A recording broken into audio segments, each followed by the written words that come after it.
Hi, students. Let's talk about the word rhetoric.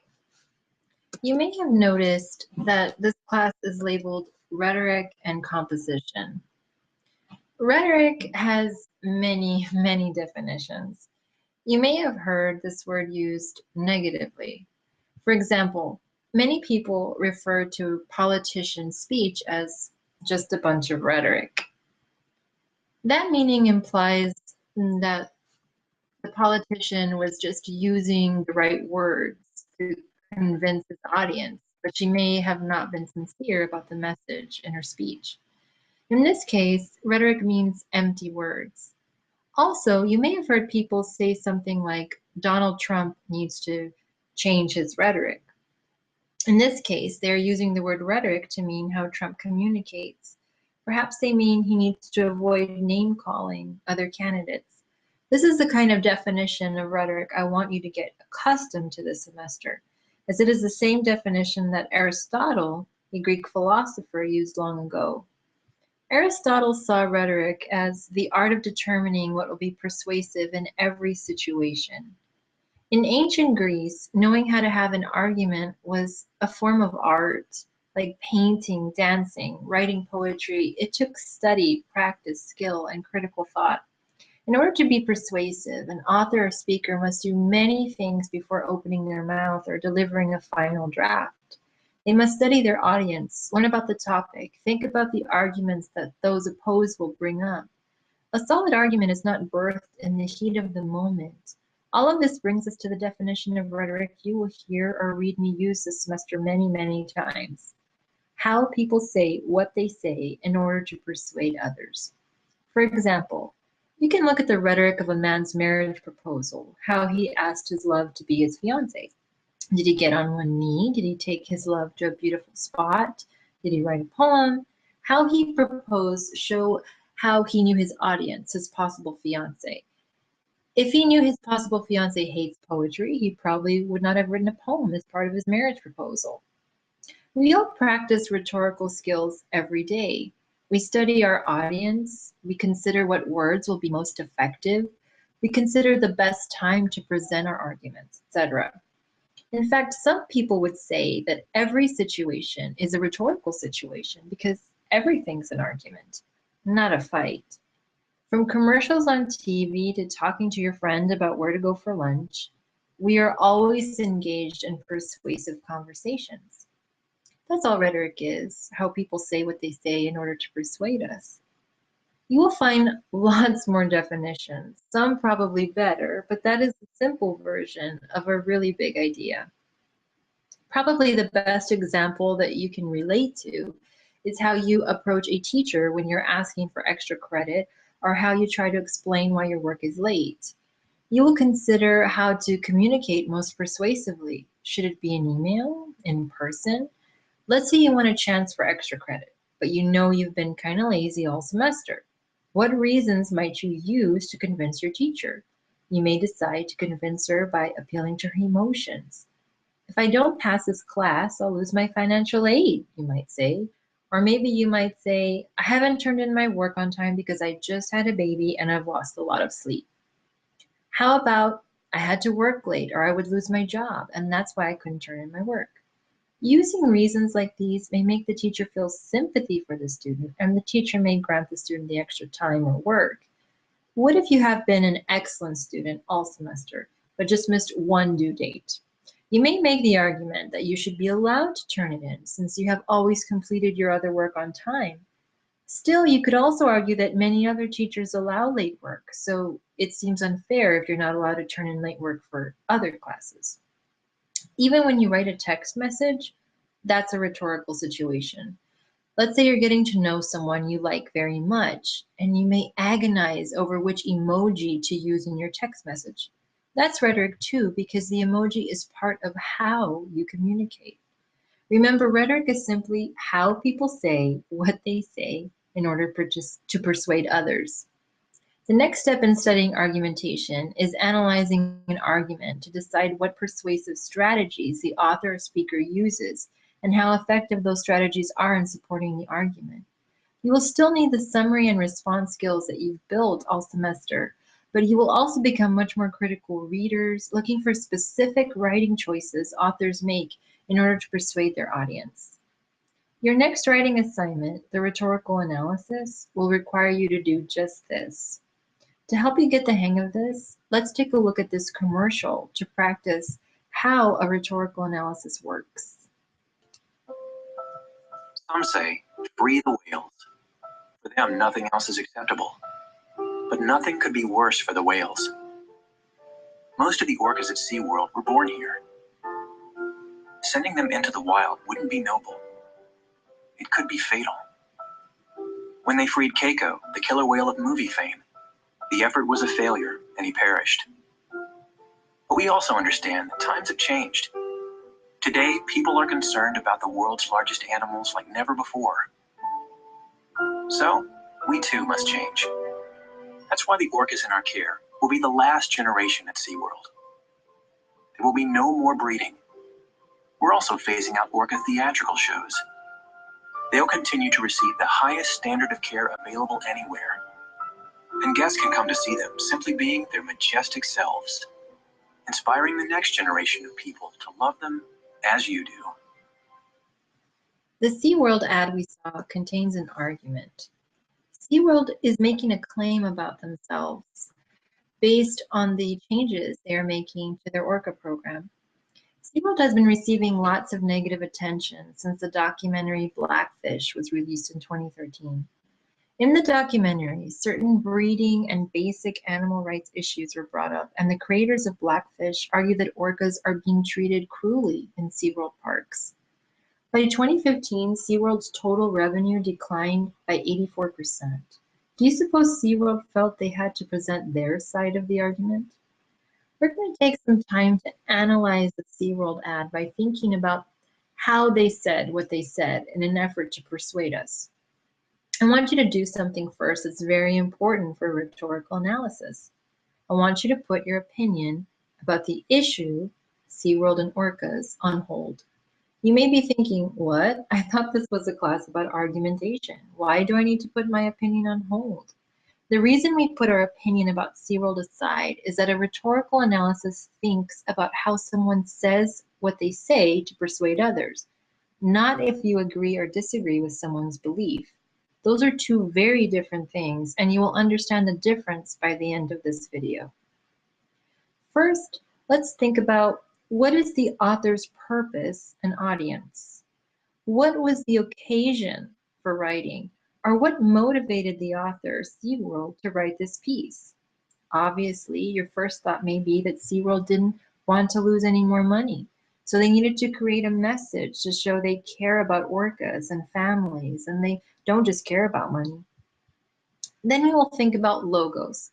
How effective is the author's use of evidence? What kind of evidence did SeaWorld use? Is the evidence relevant, sufficient, up to date? Are there obvious flaws with the evidence? Did anything bother you about the evidence?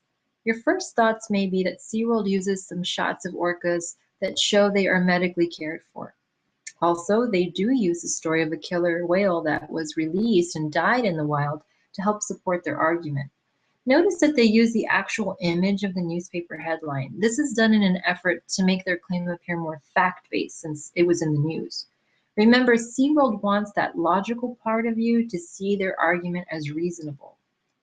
Then we'll think about ethos. How does the writer, SeaWorld, try to seem credible and trustworthy to you, the audience? SeaWorld attempts to appear more credible by commenting about how they are flexible and reasonable. They are changing their entire program because of concerns that have been raised about their animals. When someone's willing to change and is open to both sides of an issue, we as an audience are more willing to trust them. Next, we will consider pathos. How does the author, SeaWorld, seem to try to get at the audience's emotions? Here's where we will discuss how many images SeaWorld uses to try to make their audience feel safe, warm, happy. Now remember, it doesn't matter if it didn't make you feel those things. We're just focusing on what SeaWorld tried to do. They use many images of children and families smiling and enjoying the park. Also notice that you don't get a good shot of an orca in a tank. The whales are always moving in water with lots of space. And finally, Overall, how effective would you say this argument is? To answer that question, you have to remember to put your own opinion about SeaWorld aside. Instead, provide your opinion about SeaWorld's rhetoric, how they say what they say in order to persuade us. Let's look at this chart to make sure you fully understand how a rhetorical analysis works, and we'll use the SeaWorld ad as an example. We're going to look at 4 statements about the SeaWorld ad, and we're going to categorize those statements as either just an opinion about the issue or as an analytical statement about SeaWorld's rhetoric. Now, I've labeled this chart clearly so you know which one is acceptable for a rhetorical analysis and which is not. Let's take a look at the first statement. I think SeaWorld is not being honest because once when I went to SeaWorld, I saw a trainer hitting an orca. Now, do you think this statement is just an opinion about the issue, orcas and SeaWorld? Or is it an analytical statement about SeaWorld's rhetoric? That statement is simply an opinion about the issue. Remember, this is something you don't want to do in a rhetorical analysis. You're not arguing your side of the issue. Instead, you're focusing on how the author or speaker says what they say in an effort to persuade us. Let's take a look at the next statement. SeaWorld uses images of families effectively to persuade the audience that orcas are happy in their care. Do you think this statement is just an opinion, or is it an analytical statement about the rhetoric in the commercial?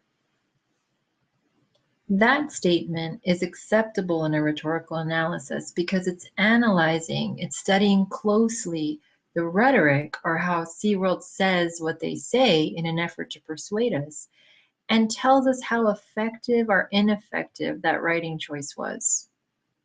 Let's take a look at another statement. SeaWorld's argument is weakened because they provide insufficient logical evidence to support their claim that orcas are well cared for. That statement is another rhetorical analysis point. Notice that it's focusing on SeaWorld's argument and the rhetoric in that argument. It judges the rhetoric that SeaWorld uses in the commercial by calling it weak and telling us exactly why it was weak. This is exactly what a rhetorical analysis should do. Finally, let's look at this last statement. Orcas should really just live in the wild. That's the way nature intended. I hope you were able to notice that that was just an opinion about the issue, orcas and SeaWorld. Remember, this is not an argumentative piece about the issue. Instead, focus on the author's rhetoric, in this case, SeaWorld's rhetoric, and pinpoint what were the most effective or ineffective choices that SeaWorld made in their presentation of their argument. Now that you've heard this lecture and you have a sample and we've practiced using the SeaWorld ad, you have a better idea about what a rhetorical analysis is all about. Let's take a look at the essay number 1 instructions together.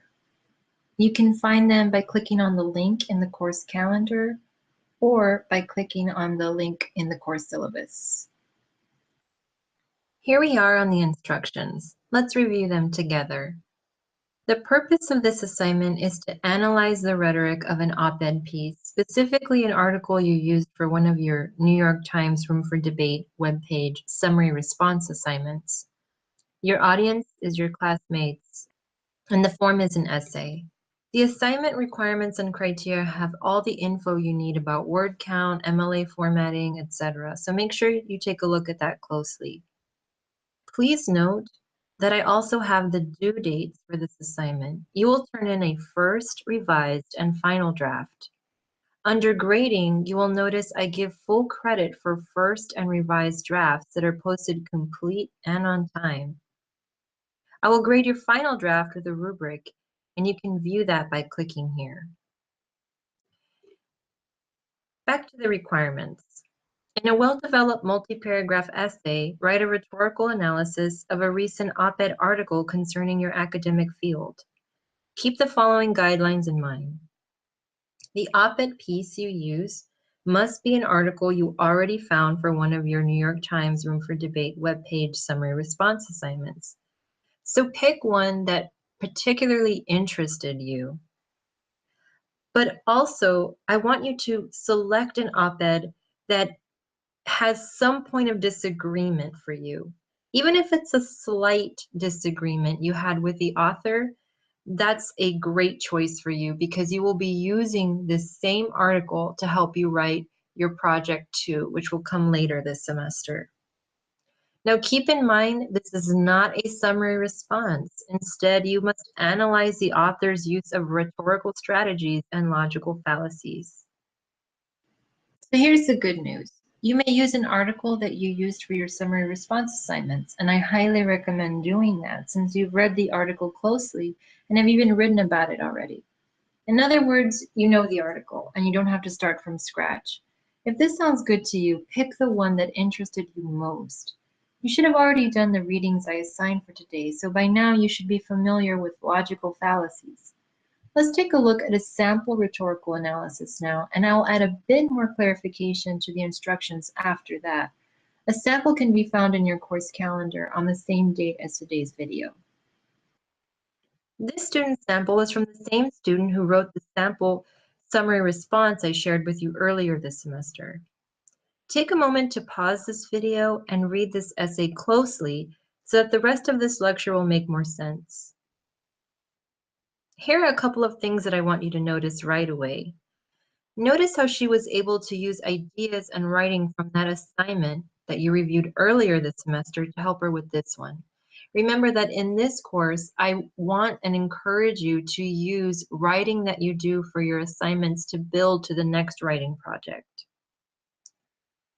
Notice also how she shares her opinion about the author's rhetoric in this paper, but she does not share her opinion about the author's opinions. Here's what I mean. This student shows how effective or ineffective the author's argument was, but she doesn't necessarily disagree or agree with the author about faith-based medical choices. Look closely at this student's two main points about the author's rhetoric, which I've highlighted in green. The first is that Howell's use of fallacies of logos weakens her argument. The second is that Howell's omission of crucial evidence against her case also weakens her claim. Basically, this student chose 2 points about the author's rhetoric and described how the author's rhetoric helped or hurt the argument.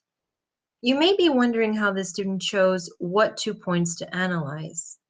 On page 155 and 157 of your text, there is a chart, Questions for Rhetorical Analysis. Use this chart to help you decide what key ideas about the author's rhetoric to focus on for your paper. You don't have to choose points that you may have negatively affected the author's argument. You can have a mix of effective or ineffective rhetorical choices that the author used. All effective writing choices, all negative, it's up to you, as long as you have 2 points to analyze in your paper. The point that this student chose are simple. The first one is that the fallacies of logos weaken the author's argument. Within this particular paragraph, the student discusses which fallacies of logos the author uses and how those fallacies hurt her argument. The student is very specific, naming the fallacies clearly. The second point is that Howell's omission of crucial evidence against her case also weakens her claim. The student is not arguing against the author. That's something very important I want you to understand. She's simply pointing out how weak or strong the points are in this article. So in this paragraph, the student shows how the author fails to include important information about this issue, making the author seem misinformed and lack credibility. These 2 paragraphs we reviewed make up the analysis part of a rhetorical analysis. But obviously there are more paragraphs in this essay. Let's review what those are about. The basic outline for a rhetorical analysis is as follows. Start with the introduction paragraphs. The first paragraph in your introduction will be the background information. This paragraph, like all introductions, should begin with a hook. Then go into any other information a reader needs to understand the essay you're about to get into. Define important words for your reader, for example, or summarize an event that we need to know about in order to understand the topic. Give the reader the information they need to continue reading. The next introductory paragraph is the summary of the article that you are analyzing. This paragraph is simply a summary of the article. You may have already written this if you decide to use an article that you already wrote about for a summary response.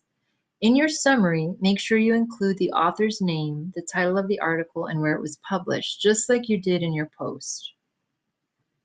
If we look at the student sample again, you'll notice that her introduction is separated into 2 paragraphs. Now remember, I've already spoken to you about how in college writing, your essays may not fit neatly into a 5-paragraph model. 5 paragraphs is not evil, but for this type of writing, you have so much introductory information to get through that we're going to separate the introduction into 2 distinct paragraphs. So you can see here, she has her background information first, and then she segues into her summary of the article in her second introductory paragraph. Next comes the thesis paragraph. Yes, that's right, a thesis paragraph. A 1-sentence paragraph that pinpoints what your 2 analytical paragraphs will be about. Notice that the language in this student's thesis, which I highlighted in yellow, is identical to the language in the 2 topic sentences I highlighted in green. The reason that this paragraph is just 1 sentence is that it will be a transition to the next part of your essay, the analysis paragraphs. It will flow right into that section. And remember, the 2 opening paragraphs are working as 1 big intro. So your thesis is still in that comfortable spot that you may know at the end of your introduction. Next comes the rhetorical analysis. This section closely examines the writing choices the author makes and how those writing choices affected the argument. Just like any paragraph, these paragraphs need topic sentences. Make sure that these paragraphs contain specific information from the article that you're analyzing. So insert quotes and paraphrases to prove your point about the author's rhetoric. Remember, we've already reviewed these paragraphs in the student sample. They're the ones that begin with the highlighted green sentences. Finally, you will conclude your analysis. Remember that an effective conclusion does not summarize the essay or repeat your thesis. Those are terrible, ineffective habits that fill up space and take almost no critical thought. Like you have learned, conclusion should show why your topic is important. And answer, so what? In a rhetorical analysis, your topic is your analysis or the author's rhetoric. So think about, why is it important that readers stop and take a closer look at your author's article? Would understanding the author's rhetoric allow readers to understand the issue better, more fully? Or is the opposite true? Does the author's rhetoric hurt readers' understanding of this issue? The sample conclusion does a great job showing why it's important for readers to stop and think about the author's rhetoric. I've highlighted in blue the sections of the conclusion that answer "so what?" Remember, in your conclusion, you're focusing on why it's important for readers to stop and consider the author's rhetoric in the article you are analyzing. I want to remind you that you should have viewed the Essay Basics video the first couple of days of class. That video contains basic information about thesis statements, topic sentences, and conclusions that are necessary to write this essay. So go back and watch that short video again if you still need more guidance. So now we'll conclude this lecture by answering "so what?" about my topic. Why is studying rhetoric this way valuable? Here's the simple answer. When we're able to understand what makes an effective argument, we will hopefully be able to use those effective techniques in our own writing. That's why we are analyzing others' arguments first before writing our own. Please let me know if you have any questions. Good luck, and I'll see you online.